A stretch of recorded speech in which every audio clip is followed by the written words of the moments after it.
What's up everybody? My name is Elliot and welcome to the fastest growing automotive channel on YouTube. Today we're going to be talking about 5 things I love and 5 things I hate about my Dodge Challenger Hellcat. Let's get right to it.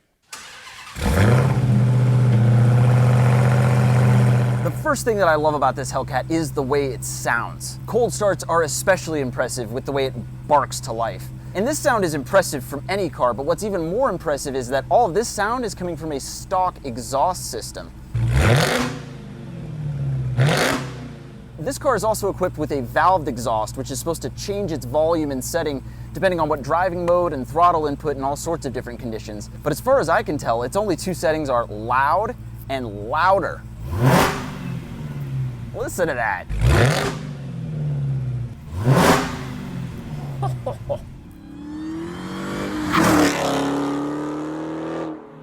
Now, the first thing I love about this car is how fast it is. Big surprise, 700 horsepower feels fast. But what's impressive is just the way that it delivers that speed. Because this thing is so big and bulky and you feel it, it feels like going this fast should be impossible, and yet, here you are. The next impressive part about the speed is the fact that it just never stops. It's so much horsepower and so much torque that this thing pulls just as hard at 120 miles an hour as it does at 40 miles an hour. It just keeps pulling and pulling and pulling. The sensation of acceleration is indescribable almost. This must be what it feels like to get launched off the edge of an aircraft carrier in a fighter jet. Every time you dip into the power, you just get butterflies. I mean, how can you not want to drive this car fast all the time? Now, the next thing that I love about this car is the fact that mine is a 6-speed manual. The cool part about the transmission is that it's lifted more or less directly from the Dodge Viper, which is awesome. But more importantly to me is that this manual never lets you forget that you're driving something special. You see, the automatic cars are so good at what they do and they're so docile in traffic that unless you're flooring it, you can easily forget that you're driving something as special as a Dodge Hellcat. But with the manual, you're always doing something. You're always shifting. You always feel the power is right there. And more importantly, under heavy acceleration, you're kind of fighting to control the car and shifting gears. It just really adds a sense of excitement to an already exciting car. And you just don't get that in the automatic. I love that about the manual. Now, I'm actually going to do a launch real quick. This isn't one of the things that's on the list, but it seems like a good time to do it.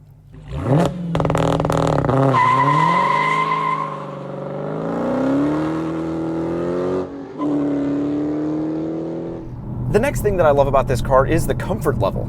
First and foremost, you have these big lazy boy recliner-like seats that hug you, yet are comfortable enough for an all-day drive. Add to that the fact that you've got the best infotainment system in the business, heated and cooled seats, automatic rain sensing wipers, automatic high beams, hill start assist, and all sorts of other luxurious features. It's just a nice place to be. Add to that the fact that this car is still sporting over 700 horsepower, and it's just impressive. Most cars boasting the performance numbers that the Hellcat has are usually stripped out or give up some things in the name of that speed. But because Dodge decided to overcome weight with horsepower, you're left with a really fast, well-appointed, good car to spend some time in. Pretty impressive. The last thing that I love about the Hellcat is the reactions that you get from other people when you drive the car. You can be driving down the street, people giving you thumbs up, expect to hear, "Hey, is that a Hellcat?" at every stoplight. Every Civic in the city wants to race you. People just get a kick out of seeing the car. Dodge did such a good job of marketing these cars that practically everybody knows what it is when they see it, and the reaction they get is just excitement and joy. And as a guy who loves sharing his passion for cars with others, it's really nice that people feel comfortable approaching and asking questions about this car, because I like sharing it with people who might not know as much or never get to see one otherwise. It's just exciting and cool. The first thing that I hate about this Challenger Hellcat is the cup holder situation in here. It's clear that when Dodge redesigned this interior for 2015, they knew that most of these cars were going to be sold as automatics. Because if you try to use the cup holder that's closest to you, it's totally in your way for gears 1 through 4. If you try to use the far cup holder, it's in your way for gears 4 through 6. And don't even get me started if you try to use both cup holders at the same time. It's just frustrating because most people like to have access to all 6 of your gears if you have a manual transmission, and cup holders are a pretty essential thing on American cars. Just a little annoying. The first thing that I hate about this Challenger Hellcat is the fact that it can be too loud. While it's really cool to cold start this thing and it sounds awesome from the outside, what's not as cool is cold starting this at 6 a.m. while your wife and newborn baby are trying to sleep. But more importantly than that, this thing is really noisy on the highway at speeds over about 75 miles an hour or so. Because this is the 6-speed and it only has 6 gears, none of which are an overdrive, it's just loud on the highway, whereas the automatic cars can drop into 7th and 8th gear and really tone down the RPMs and be much more tolerable over long highway drives. It's just not something I can do in the 6-speed car, and it makes long highway trips kind of annoying. The next thing that I hate about this Challenger Hellcat has to do with the hood. You see, it's equipped with this massive hood scoop and 2 huge heat extractor vents, all of which are great at getting heat out of this hot, supercharged engine bay. But because they're so good at that, it means that they're totally open to the elements, which means every time it rains or every time you wash the car, a ton of water gets into your engine bay. And that's fine, but unless you wipe the engine bay down right after it rains or right after you wash the car, this thing is just littered with water spots and everything, and dust clings to those water spots, and it ends up making your engine bay way filthier than even a normal car. And that's not good in a car that everyone's constantly asking you to pop the hood on. You pop the hood on this thing and it'll look dirtier than a 10-year-old F-150, and that's just embarrassing. Not cool. Now, the next thing that I hate about this car is how fast it is. You see, if we just go on a short little gear pull here, like you would in a fun car, okay. You see, with just that short little pull, we were doing 120 miles an hour, and that didn't take very long. Obviously, in a car with about 300 or 400 horsepower, you could really go through the gears and enjoy it and not be going an insane speed. But in this car, you can get going so fast, so quickly, that it can quickly become an issue. One of the most fun things to do as a car enthusiast is to really give it the beans on an on-ramp.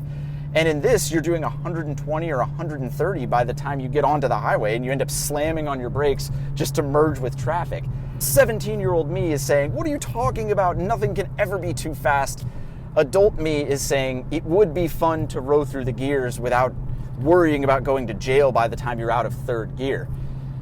Some things can be too fast, and these cars really do approach that level of too fast. It's unfortunate because it sounds so cool doing it.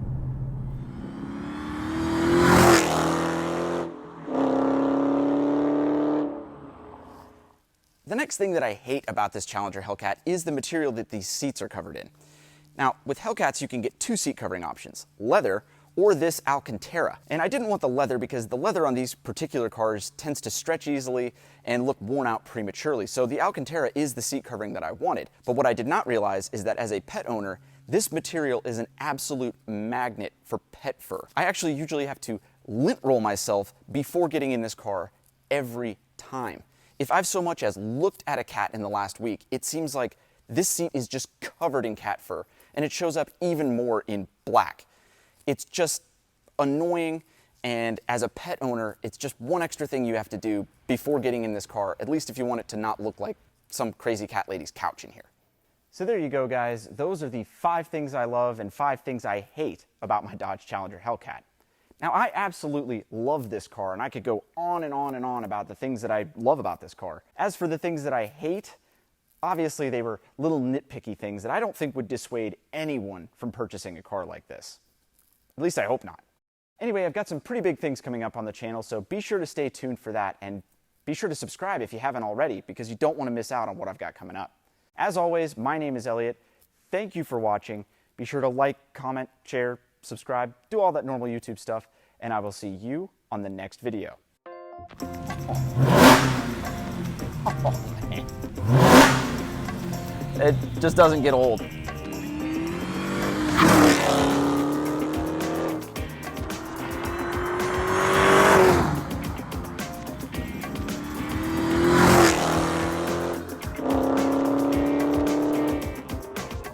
I'm actually gonna do a launch real quick. This isn't one of the things that's on the list, but it seems like a good time to do it.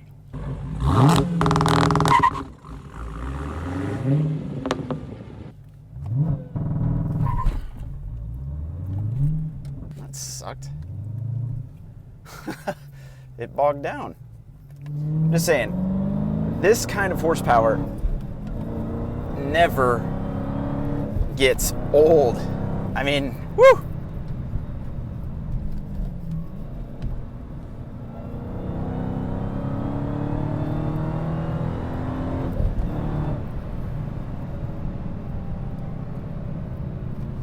God.